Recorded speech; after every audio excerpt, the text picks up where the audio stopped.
Et pour atteindre Bunia, le chef de l'État était parti de la ville de Kisangani tôt le matin du samedi 24 novembre au volant de sa Jeep. Joseph Kabila a réalisé un véritable parcours des combattants sur les 750 km de la route Kisangani-Bunia dans un état de délabrement très avancé. Regardez.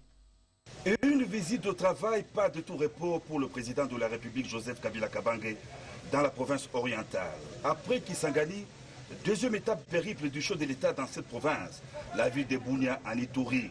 Le chef de l'État a tenu à toucher du doigt personnellement l'état de dégradation de la nationale numéro 4 en effectuant le voyage de Kisangani à Bunia par route au volant d'une 4x4 Land Cruiser Toyota.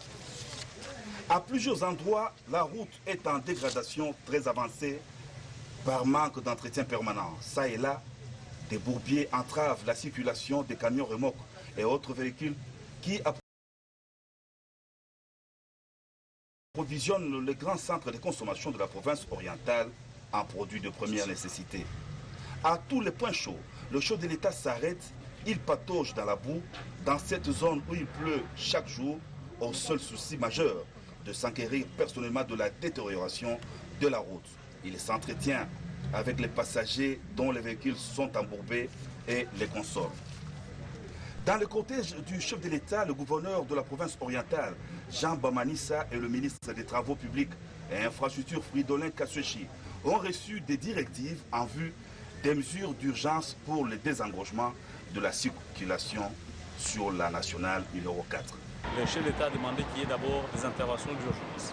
Et c'est dans cet esprit que nous avons commencé à amener des équipements pour intervenir en urgence, en attendant les travaux de réhabilitation beaucoup plus complets qui vont se faire par deux entreprises chinoises qui ont été recrutées à cet effet. Il y a l'entreprise Sino Hydro pour la partie qui est la plus dégradée, c'est-à-dire en partant de Nyanya jusqu'à Luna, vers Beni, en passant bien sûr par Mambasa et Komanda. Et ensuite, pour la société EZTC qu'on appelle souvent Zengwei, de Nyanya jusqu'à Kisangani.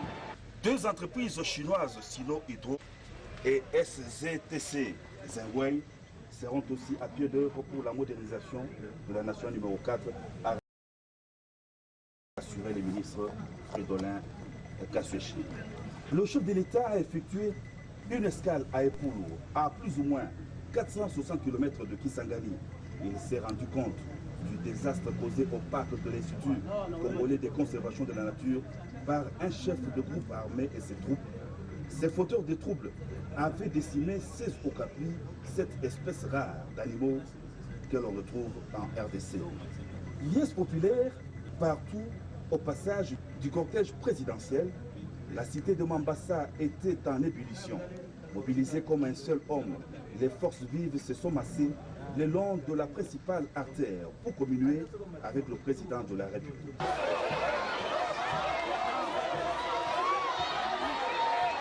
Le cortège présidentiel est arrivé à Bunia.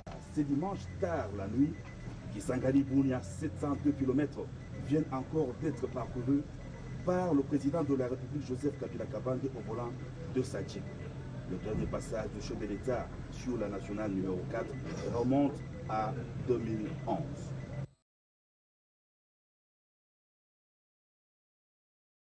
C'est la route Kisangani-Bunia, et ce n'est même pas pour la première fois, c'est la troisième ou quatrième fois maintenant.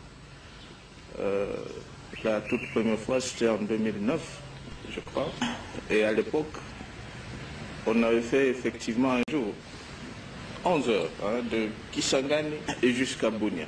Mais avec le temps, les intempéries, eh ben, il y a eu une dégradation de cette route. Pour la route Kisangani-Bunia, ou bien Kisangani-Komanda jusqu'à Bunia, ce que vous ne savez pas, c'est qu'il y a déjà des travaux qui sont en cours à partir de Kisangani vers Nyanya, et il y a un atelier déjà sur place à Komanda vers Nyanya. L'objectif, c'est de relier ou de refaire complètement cette route. Ça, c'est à court terme. à moyen terme, à long terme, l'objectif et l'ambition, c'est d'asphalter cette route. C'est précisément pourquoi on avait commencé par l'asphaltage de ce tronçon de Beni jusqu'à Luna. Et l'idée, l'objectif, c'est de continuer jusqu'à Komanda et au-delà de Komanda et jusqu'à Kisangani. Mais c'est un travail de longue haleine. C'est pas comme si ça sera par magie. Ça nous prendra le temps. Mais l'essentiel pour le moment, c'est de faire en sorte que la route soit carrossable. Et pour qu'on n'ait pas une centaine, ou peut-être au-delà d'une centaine de camions bloqués sur cette route, avec tout ce qu'il y a comme corollaire. Principalement la pénurie dans la ville de Kisangani.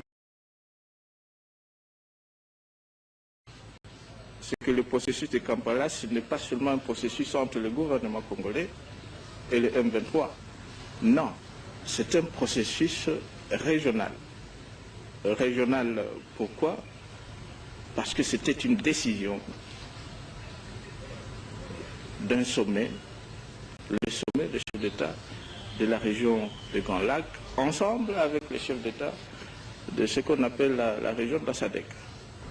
Alors, ce n'est pas seulement un processus entre le gouvernement congolais et le M23, c'est plutôt la région.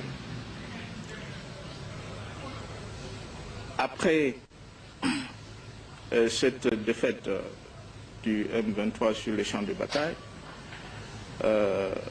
et même bien avant, l'idée de la délégation du gouvernement et les instructions qu'on avait données à la délégation du gouvernement, c'était de faire en sorte que, avant la fin de ce mois, le mois de novembre ici, un accord ou une déclaration devait être signée. Mais il s'est fait que, bien avant la fin du processus, le M23 avait déclenché les opérations et les résultats ou la suite, vous la connaissez. Maintenant, quelle va être la conclusion de ce processus? Eh bien, tout dépend de la facilitation, d'abord, mais quant à nous, nous pensons que une déclaration peut ou va certainement suffire pour clôturer ce processus de Kampala. Mais ce qu'il faut retenir, et c'est ça la conclusion, c'est que on est toujours en contact avec la facilitation. C'est l'Ouganda, le président Museveni et le ministre de la Défense de l'Ouganda. On est toujours en contact avec l'organisation régionale, CPGL. Et peut-être d'ici, avant la fin de ce mois, d'ici vers le 15, on aura trouvé une solution. Mais une solution qui s'ajuste vu l'évolution de la situation sur le terrain.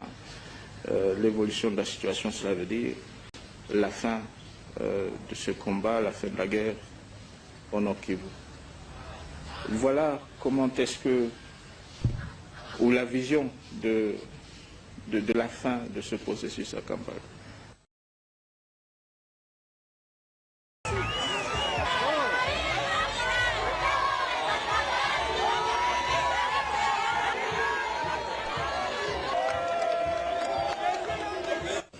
Peu avant de quitter Bunia, le président de la République s'est entretenu avec les notables de l'Ituri sur des questions liées au développement de Bunia et de tous les districts, ainsi qu'à la sécurité des populations. De ces échanges, il est ressorti que tous ceux qui ont été reçus ont d'abord félicité et remercié les chefs de l'État pour la victoire éclatante sur la rébellion du M23, victoire militaire, diplomatique et politique. Et à côté de cela, la population a émis aussi les vœux à travers ceux qui ont été reçus, que l'infrastructure routière soit réhabilitée.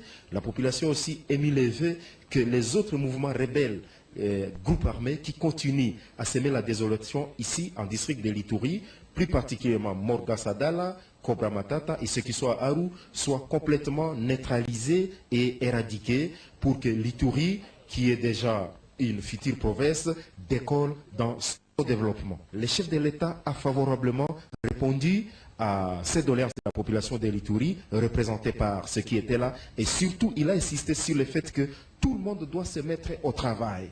Tout le monde doit travailler pour le développement de l'Ituri et pour le développement du Congo. Et nous avons été très très contents des observations faites par le chef de l'État pour que l'Ituri puisse décoller, pour que les Ituriens eux-mêmes s'impliquent dans les problèmes d'ordre sécuritaire pour que l'Ituri aille de l'avant.